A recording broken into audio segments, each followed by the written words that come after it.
my first machine. So I built this machine from a kit. And it's 5 years old and it's held up fairly well. So I'm all self-taught. You know, the 3D printing, it's not as hard as you think. Software and things have come a long, long way, and so things are really accessible now.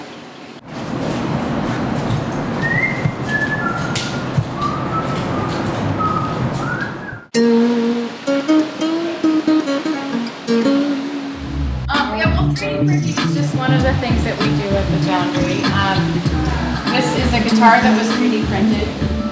So the body was printed actually in 6 separate pieces and then assembled. The neck of the guitar, the fretboard, and the headstock also were all 3D printed. It looks like wood grain, but that's because it's, again, built up in layers, layer by layer. In the neck, there's a little concave cavity, I guess, that has a steel truss rod going down all the way through. If we hadn't done that, as soon as you tuned it, it would creep forward and not stay in tune. So that's what we did to try and alleviate that possibility. So I don't know if it's in tune right now. It's one of the things is that ideally we'd like to be the sort of place that no matter what idea you have in your head, ideally we have the tools and the knowledge to help you through with that project. And if we don't, then we would like to try and put you in touch with somebody then who can help you. We teach people how to use all of our tools here so that they can go ahead and hopefully that brings down the barrier so that they can go ahead and dive in and make it whatever it is that they are wanting. We help inspire people on projects, but we also help mentor people through their projects. So we like to sit down with people, find out what their goals are, what their ideas are, and then we can help direct them.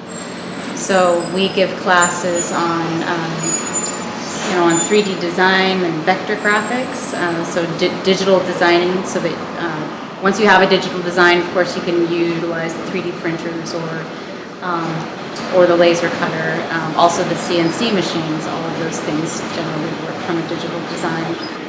All of the software that we teach is free or open source, so that once we've taught it to you, you can practice as much as you like at home. We do introduction to 3D printing. In order to use the laser or use the wood shop, of course, you need to do the wood shop safety checkout or the laser safety class. But then once you've been through that, we don't expect you to remember everything. When you come in to use it, we'll of course help walk you through. So when someone walks into the door and they would like to have access to the space, we can get full access to the space for $50 a month, and that means that truly you have access to every single one of the tools and also a fair amount of donated supplies and things. So it ends up being a pretty good deal. We also do day passes for $20.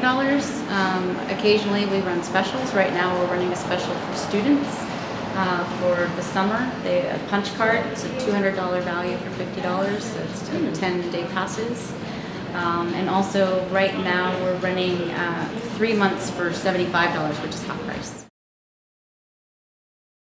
As far as goals for the space, ideally, once we've been here for a while, we would love to be thought of as a fixture, as a service, as somewhere to go.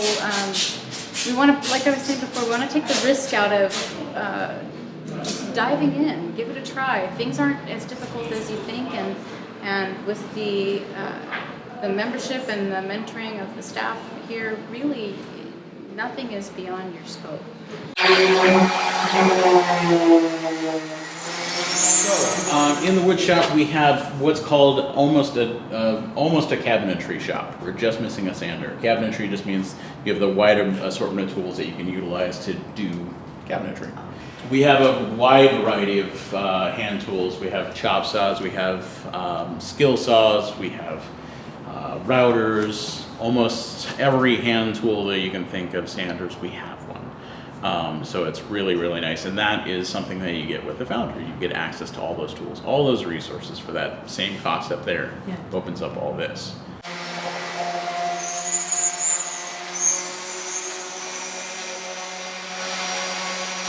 All right.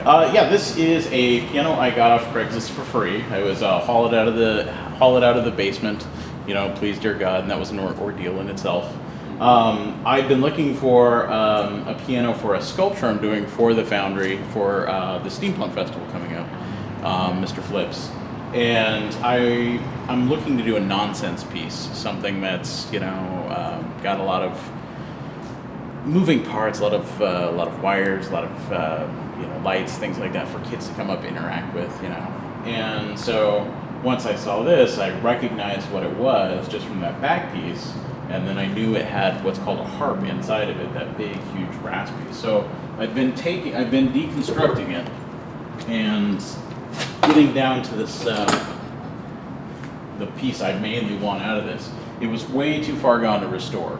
And so I wanted something that kids can come up and they can strum, they can, bang on with felted hammers and not know really what it is because it's sculptural in itself. This is always hidden. It's an 1891 piano, and it's going to have life again, Wow. So I've been, respectful of the builders. I didn't just take a chainsaw to it, but it was not a piano anymore. Now it's going to be something else. So I like that I can work with my old stuff and then bring it in with the new stuff, and that's what my nonsense machine is going to be all about, kind of showing off everything. It's going to have every piece of tech that I can throw in it demonstrated on it.